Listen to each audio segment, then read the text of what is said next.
오늘은 역대하 26장 본문을 중심으로 겸손과 교만의 차이라는 제목으로 말씀을 나눌 때 많은 은혜 받으시길 바랍니다.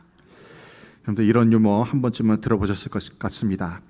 어떤 학부모가 아이가 공부를 잘했으면 좋겠어요. 그래서 용하다는 도사를 찾아가지고 어떻게 하면 우리 아이가 공부를 잘할 수 있는지 그 비법을 가르쳐 달라고 합니다.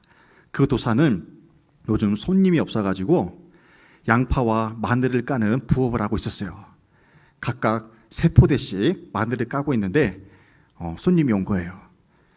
그래서 잘 됐다 싶어가지고 그 아주머니에게 이 양파와 마늘을 다 까놓으면 내가 공부 잘하는 비법을 알려주겠습니다 했어요. 그래서 이 학부모가 눈물 콧물 흘려가면서 정성스럽게 마늘과 양파를 다 깠습니다. 그리고 이제 드디어 도사가 공부 잘하는 비법을 가르쳐 줍니다. 공부 잘하는 비법은요, 예수 복습 잘하고 수업 시간에 선생님 말씀 잘 들으면 됩니다. 그 아주머니가 기절해 버렸어요. 그걸 누가 모릅니까? 특별한 것을 배우러 갔는데 예수 복습 잘하고 수업 시간에 선생님 말씀 잘 들으면 된다고 하니까, 근데 이게 틀린 말이에요? 맞는 말이에요? 맞는 말이잖아요. 그죠? 맞는 말이에요. 우리 박상훈 군사님 손자가 예수 복습 잘하고 수업 시간에 선생님 말씀만 잘 들었어요. 학원 한 번 안 다니고도 서울대에 합격했었어요. 가능한 일입니다. 하면 돼요. 가장 기본적인 것을 하지 않으니까 자꾸만 우리가 지름길을 찾는 것입니다. 오래전에 대우그룹 고 김우중 회장이 한창 잘 나가던 시절에 있었던 일이에요. 김우중 회장이 골프를 라운딩하면서 자세를 교정받기 위해서 미국에서 유명한 프로를 이제 초빙하려고 합니다. 항공료와 숙박료와 또 레슨비까지 하니까 거의 1억 원 가까이 들었대요. 1억 원. 1억 원 들여서 그 한 명을 초대한 것입니다. 그래서 이제 드디어 필드에 나가서 골프를 치는데요. 골프를 처음부터 끝까지 도는 동안 이 미국인 코치가 한마디도 안 하는 거예요. 조언을 안 해요. 그래서 마지막에 참다 못해서 김우중 회장이 이렇게 질문했대요. 아니, 그 큰 돈을 받고 여기까지 왔으면서 왜 나에게 한마디도 조언하지 않습니까? 내게 뭘 좀 가르쳐 주십시오. 그렇게 골프채를 들고 고개를 들고 그렇게 얘기를 한 거예요. 그랬더니 그 티칭 프로가 하는 얘기가 고개를 들지 마십시오. 고개 들지 마십시오. 그 한마디 하고 돌아갔대요. 그게 1억 원짜리예요. 근데 저는 골프를 한 번도 안 쳐봐서 모르는데요. 칠 때 고개를 들면 안 되나 봐요. 그래서 가장 기본인 고개를 들지 말라는 그 조언을 했다는 것입니다. 우리가 큰 대가를 지불해야지만이 중요한 정보를 얻을 수 있을 거라는 그러한 착각을 할 때가 있습니다. 그런데 일상에서 흔히 듣던 기본적인 것이 내 인생의 결정적인 지혜이자 기회가 될 수 있다는 것입니다. 우리 사람에게 있어서 가장 큰 지혜는 바로 겸손입니다. 학생은 하루하루 겸손히 예수 복습 잘하고 선생님 말씀 잘 들으면 공부를 잘할 수 있어요. 어른들은요, 일상에서 고개를 드는 순간 교만이 찾아와서 무너지고 만다는 것입니다. 고개를 드는 순간, 교만한 순간 이제 사업도 망하게 되고요, 관계도 깨지게 되는 것입니다. 우리가 인생의 성공과 행복을 위하여 무엇보다 신앙의 성숙을 위해서 반드시 갖춰야 될 것은 바로 겸손인 것입니다. 일본 속담에 이런 말이 있어요. 바보와 연기는 높은 곳을 올라간다. 높은 곳을 좋아한대요. 바보와 연기. 연기가 불을 피우면 하늘로 올라가잖아요. 그죠? 바보들도 하늘을 보는 것을 좋아한다는 것입니다. 어리석은 자들도 그 교만이 하늘 높은 줄 모르고 위험한 것인 줄 모르고 끊임없이 높은 곳을 지향한다는 것입니다. 교만으로 탄탄한 기업이 하루아침에 무너지기도 해요. 교만 때문에 한 나라가 망할 수도 있다는 것입니다. 성경에는 교만과 겸손에 관한 말씀이 많이 나옵니다. 그만큼 교만하지 말라, 겸손하라 주님이 말씀하시는 거예요.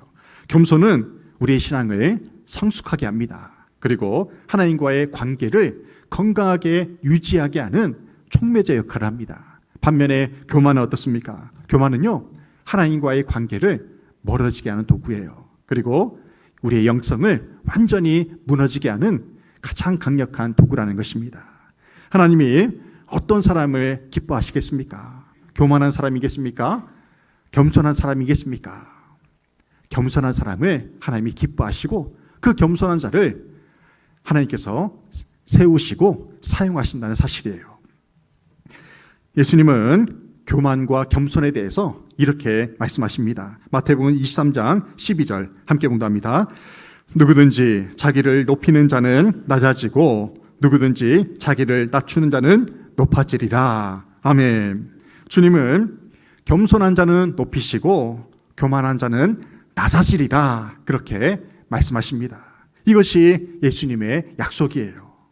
야고보 사도는 교만과 겸손에 대해서 이렇게 증가합니다. 야고보 4장 10절, 주 앞에서 낮추라. 그리하면 주께서 너희를 높이시리라. 아멘. 우리가 하나님 앞에서 겸손하면, 우리 덕성교회가 하나님 앞에서 겸손하면 주님이 우리 자신과 우리 덕성교회를 높여주시겠다고 약속하십니다. 교만은요, 착각에서 나오는 거예요. 착각에서 자기에게 찾아옵니다. 교만할 뭔가가 있어서 교만한 게 아니라 착각해서 교만한 거예요. 교만한 사람들의 두 가지 특징이 있습니다. 그 뭐냐면요, 두 가지 착각은 뭐냐면, 첫째는 내가 뭔가를 할 수 있다는 착각을 해요. 이게 교만한 사람들의 특징입니다. 두 번째는요, 내가 뭔가를 했다는, 뭔가를 이루었다는 착각을 해요. 이것이 바로 교만이라는 거예요. 이 시간에는 오늘 본문의 주인공인 우시아 왕을 통해서 교만의 정체가 무엇인지, 그리고 우리가 어떻게 겸손할 수 있는지를 살펴보면서 은혜를 나누고자 합니다. 우시아 왕의 인적사항을 먼저 살펴보겠습니다. 이 우시아 왕은 여호와는 나의 힘이시다 하는 뜻이 있습니다. 여호와는 나의 힘이시다. 우시아 왕은요, 이름대로 남유다를 강력한 나라로 만들었어요. 강성한 나라로 만들었습니다. 유다의 제10대 왕으로, 10번째 왕으로 16살에 왕위에 올라서 52년간을 통치를 해요. 엄청나게 장수한 왕입니다. 솔로몬 이래에 가장 부강한 나라를 만들었던 왕이 이 우시아 왕이에요. 주요 생애는 이래요. 우시아 왕이 통치하는 동안 많은 영토를 확장을 합니다. 그리고 요새를 건설을 했어요. 암몬에게 조공을 받았는데요, 이 암몬뿐만 아니라 주변의 많은 나라들에게 조공을 받았다는 거예요. 대부분 북이스라엘과 남유다는요, 강대국들에게 조공을 바치던 나라였어요. 근데 이 우시아 왕이 통치하던 나라 시대에는요, 다윗과 같이, 솔로몬과 같이 조공을 받던 시대였다는 것입니다. 그만큼 우시아 왕이 정치를 잘했어요. 그리고 무기 제조 기술자를 세워가지고요, 신무기를 많이 개발했다는 것입니다. 근데 이 우시아 왕의 단점이 뭐냐면요, 산당을 제거하지 않은 거예요. 이 산당이 우상 숭배를 하는 제단입니다. 각 마을마다 우상을 숭배하는 제단이 하나씩 있었어요. 근데 그것을 제거하지 않은 거예요. 그래서 남유다가, 그 백성들이요, 하나님과 우상을 겸하여 섬기는 그 종교 혼합주의의 삶을 살았다는 거예요. 이것이 단점이고요. 저기 황금산에 가니까 우리나라 그 제단이 있더라고요. 산당이 있더라고요. 거기서 사람들이 어떻게 해요? 비나이다 하잖아요. 돌 쌓고 그런 제단이 있는 것을 보았습니다. 우시아 왕의 가장 큰 단점은 뭐냐면요, 가장 큰 문제가 교만해졌어요. 말년에 교만해져가지고 분향단에 향단을 분향하려 그렇게 자기가 스스로 하려다가 나병에 걸려 비참한 최후를 맞이하게 되는 것입니다. 성경은 우시아를 이렇게 소개를 합니다. 역대하 26장 3절, 우시아가 왕위에 오를 때에 나이가 16세라 예루살렘에서 52년간 다스리니라. 아멘. 우시아가 왕위에 오를 때가 16세였어요. 우리나라 나이로 치면요, 중학교 3학년밖에 안 돼요. 그 중학교 3학년밖에 안 되는 어린 나이에 왕좌에 오른 것입니다. 그러니 얼마나 두렵고 걱정이 많았겠습니까? 그런데도 이 우시아 왕은 52년간 장수한 왕이 되었습니다. 그만큼 우시아가 잘했어요. 잘하기도 했어요. 우시아 왕은 이스라엘 역사에서 보기 드문 장수한 왕이었고요. 그 나라를 강성대국으로 만들었습니다. 우시아 옆에는 스가랴라는 위대한 선지자가 있었습니다. 역대하 26장 4, 5절에서 이렇게 말씀해요.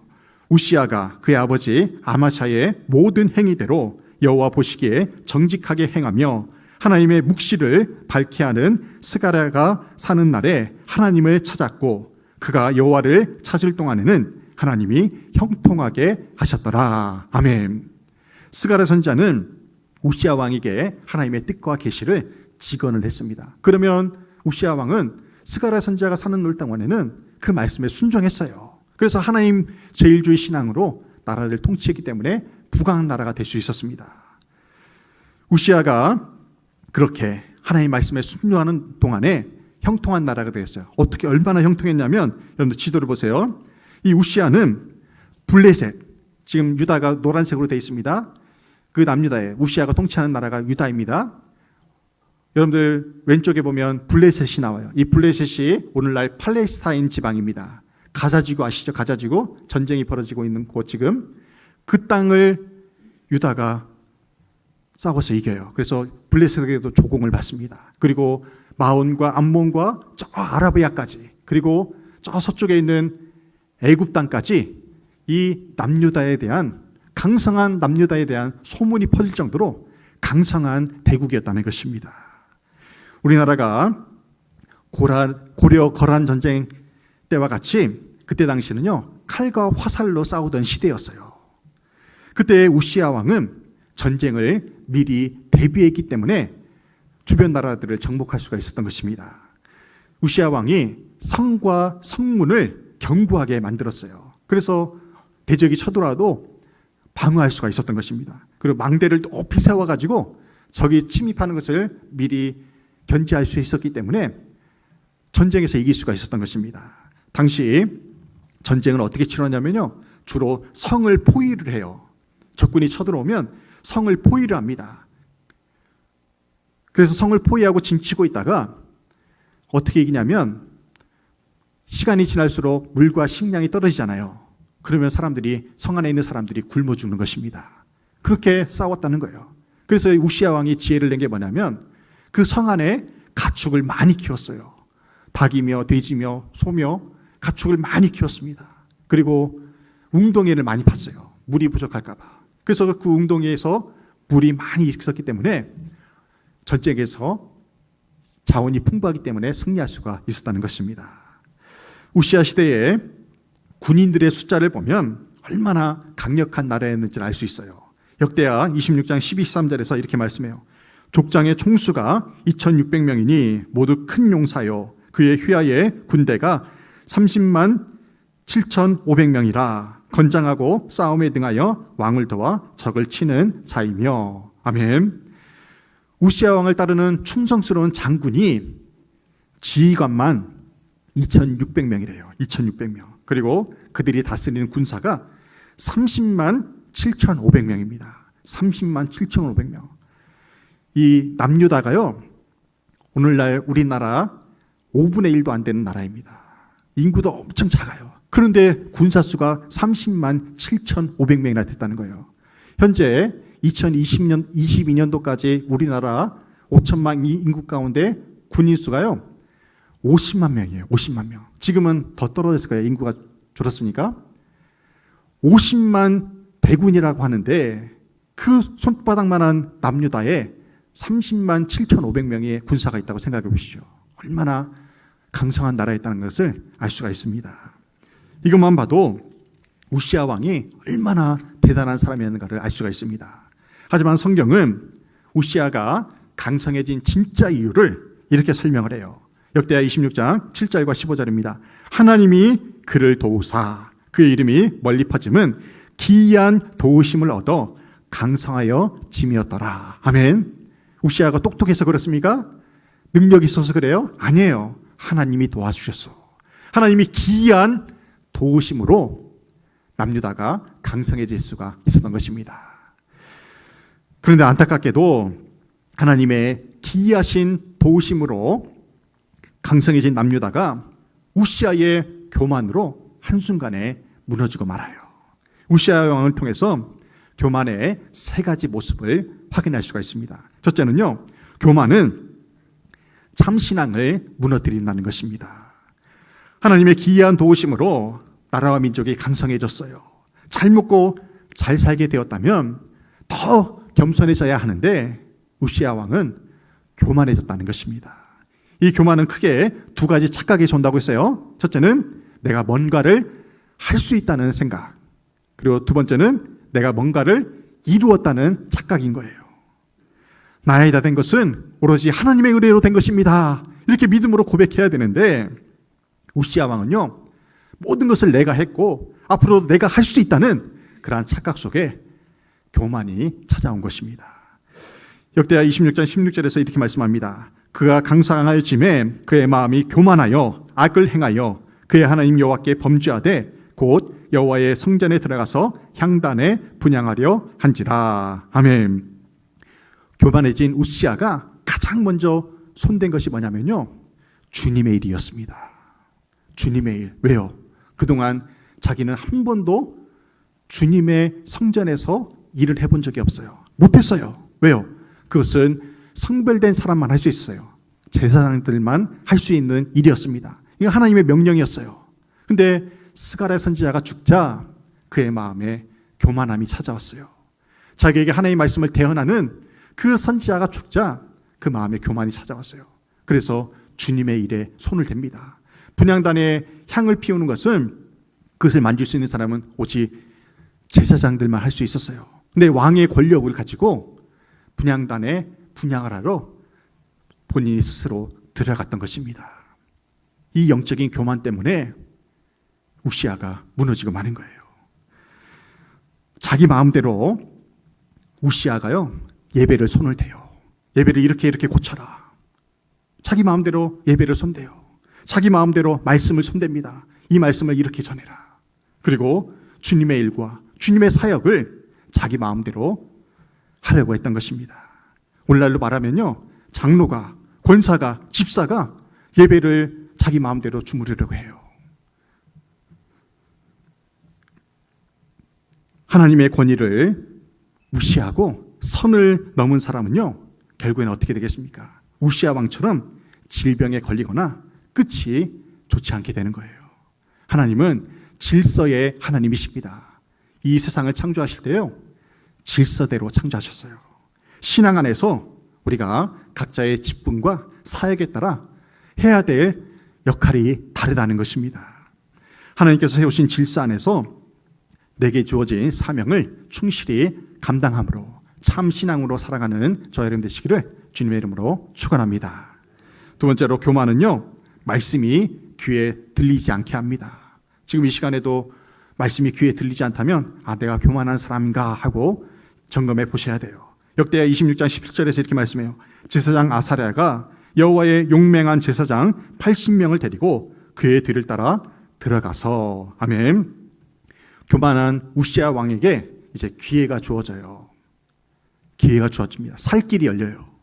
제사장 아사랴가 용맹한 제사장 80명을 데리고 우시아 왕을 찾아간 것입니다. 그래서 직언을 합니다. 당신 그러다가 죽습니다. 그 분향단은 제사장들만 하나님이 하게 하신 것입니다. 제발 멈추십시오. 제사장들이 찾아가 직언을 했어요. 근데 그 우시아 왕이 어떻게 합니까? 아사랴와 80명의 제사장들의 말을 무시합니다. 그리고 화를 내요. 하나님의 제단에서 그 분향단을 잡고 화를 내다가 결국에는 어떻게 됩니까? 나병이 찾아와요. 나병에 걸리고 맙니다. 우시아 왕이 영적인 선을 너무나 넘어버린 거예요. 그 결과 무슨 일이 났습니까? 역대하 26장 19절입니다. 우시아가 손으로 향로를 잡고 분향하려 하다가 화를 내니 그가 제사장에게 화를 낼 때에 여호와의 전 안 향단 곁 제사장들 앞에서 그의 이마에 나병이 생긴지라. 아멘. 제사장들만 할 수 있는 그 제사를 자기가 집례하다가 분향단을 잡고 화를 낼 때에 문둥병이 걸린 거예요. 그래서 그는 그 성전에서 쫓겨나서 벌궁에서 죽을 때까지 혼자 그렇게 갇혀 살게 되었다는 것입니다. 교만의 가장 무서운 점은요, 자기가 교만하다는 것을 모른다는 것입니다. 그래서 회개의 기회를 잃어요. 교만하면 책망과 지적을 받아들이지 못합니다. 자신의 죄악을 알지 못하고 끝까지 자기 자신이 옳다고 주장하다가 결국엔 끝이 안 좋아지는 거예요. 그러면 우리는 우리 자신이 하나님의 말씀을 아멘 순종하며 받아들이고 있는지를 점검해 봐야 됩니다. 하나님의 말씀이 귀에 들리지 않고 내 고집과 사람의 말을 의지한다면 우리는 어서서히 우리의 교만함을 회개해야 됩니다. 세 번째로 교만은요, 우리에게서 감사를 빼앗아갑니다. 신명기 8장 12절에서 14절에서 이렇게 말씀해요. 내가 먹어서 배부르고 아름다운 집을 짓고 거주하게 되며 내 소유가 다 풍부하게 될 때에 내 마음이 교만하여 내 하나님 여호와를 잊어버릴까 염려하노라. 아멘. 출애굽한 이스라엘 백성들이 40년 동안 광야 생활을 하면서요, 구름 기둥과 불 기둥을 따라다녔습니다. 이스라엘 백성들이 순종적이어 가지고 이 구름 기둥과 불 기둥을 따라다닌 게 아니었어요. 왜 그러냐면요, 살기 위해서 따라다닌 것입니다. 이스라엘 사막 기후를 생각해 보십시오. 한낮에는 40도 이상 뜨거워요. 일을 할 수가 없습니다. 한밤에는 어떻습니까? 영하로 떨어지는 추운 날씨예요. 구름 기둥을 이스라엘 백성들이 따라다닌 이유가 바로 여기 있는 거예요. 그 한낮에 광야길을 걷습니다. 40도까지 내리쬐는 그 사막을, 그 광야를 걷는다고 생각해 보세요. 그때 하늘에서 구름이 그 해를 가려줍니다. 구름 기둥이에요, 그게. 그래서 그 구름 기둥 안에 안 들어가면요, 더워 죽어요. 뜨거워 죽습니다. 살려고 구름 기둥을 따라간 거예요. 밤에는 어떻겠습니까? 불 기둥 옆에 있어야 돼요. 영하까지 떨어지는 그곳에서 천막 아래 쳐놓고 얼어 죽습니다. 그래서 불 기둥에 가까이 있었던 거예요. 그런데 이스라엘이 마침내 가나안 땅에 들어갑니다. 그때 풍족한 은혜와 축복을 누리게 돼요. 그러자 문제가 생긴 것입니다. 어떤 문제예요? 광야 때처럼 아침마다 만나를 줍지 않아도 돼요. 이제 가나안 땅에 들어가서는 정착 생활을 하잖아요. 집을 짓고 농사를 짓습니다. 내가 알아서 먹을 수 있어요. 잠도 자고요, 더위도 피하고 추위도 피할 수 있어요. 그러자 이 사람들의 마음속에 교만함이 찾아오면서 여호와 하나님을 잊어버리게 된 것입니다. 내가 했고 내가 했다는 그 착각이, 교만이 들어와서요, 이젠 더 이상 하나님을 의지하지 않아도 되자 하나님을 잊어버린 거예요. 우리가 즐겨 부르는 은혜의 찬양 가사처럼 내 삶에 당연한 것 하나도 없었던 것을 깨달아야 되는데, 이제는 내가 했고 내가 할 수 있다고 교만함에 하나님을 잊어버리게 된 거예요. 그렇다면 겸손이 무엇일까요? 겸손. 신명기 8장 17절에서 18절에서 이렇게 말씀합니다. 함께 봉독합니다. 그러나 내가 마음에 이르기를 내 능력과 내 손의 힘으로 내가 이 재물을 얻었다 말할 것이라. 내 하나님 여호와를 기억하라. 그가 내게 재물 얻을 능력을 주셨음이라. 아멘. 겸손이란 무엇입니까? 하나님의 은혜를 기억하여 감사하는 것이 겸손이라는 거예요. 은혜에도 유통기한이 있습니다. 여러분들 인정하십니까? 여러분들이 주님을 인격적으로 만나고 은혜 받았을 때 한번 생각해 보세요. 그 유통기한이 얼마나 갔습니까? 지금은 그때의 그 열정이 나옵니까? 힘들어요. 은혜에도 유통기한이 있는 거예요. 여러분들이 오늘 예배를 드리고 집에 가서 오늘 무슨 말씀 들었나, 하나님이 내게 어떤 말씀을 주셨나 돌아보십시오. 생각납니까? 돌아서면 잊어버리잖아요. 유통기한이 짧은 거예요. 어떤 사람은 주일날 집에 돌아가니까 오늘 찌개 맛있었어, 오늘 시금치가 맛있었어, 오늘 입고 간 옷이 참 괜찮았어, 그렇게 생각하는 사람도 있을 거예요. 주객이 전도된 것입니다. 은혜의 유통기한이 길어야 돼요. 그러려면 겸손해야 된다는 거예요. 하나님 말씀 받을 때 겸손하게 받아야 그 은혜의 유통기한이 길어진다는 것입니다. 제가 개인적으로 회개할 일이 있어서 이 시간 고해성사를 좀 할게요. 우리 교회에 모 권사님이 송구영 신예배 때 기도 제목을 냈는데요. 그 기도 제목 중에 하나가 뭐냐면, 하나님, 우리 남편 교회에서 헌금 제일 많이 하게 해주세요. 그 기도 제목을 냈어요. 우리 남편이 헌금을 제일 많이 하게 해달라고 그게 기도 제목을 냈어요. 그러려면 어떻게 해야 돼요? 남편의 하는 일이 잘 돼야겠죠. 믿음으로 그렇게 기도 제목을 낸 거예요. 근데 제 마음속에 새벽마다 그분의 기도를 하면서 반신반의한 거예요. 아, 내가 이분의 형편을 아는데 이 기도 제목이 이루어질까? 그랬어요. 그런데 얼마 전에 그분의 남편이 11조를 500만 원을 하신 거예요. 제가 액수를 강조하는 게 아니에요. 500만 원을 11조를 하신 거예요.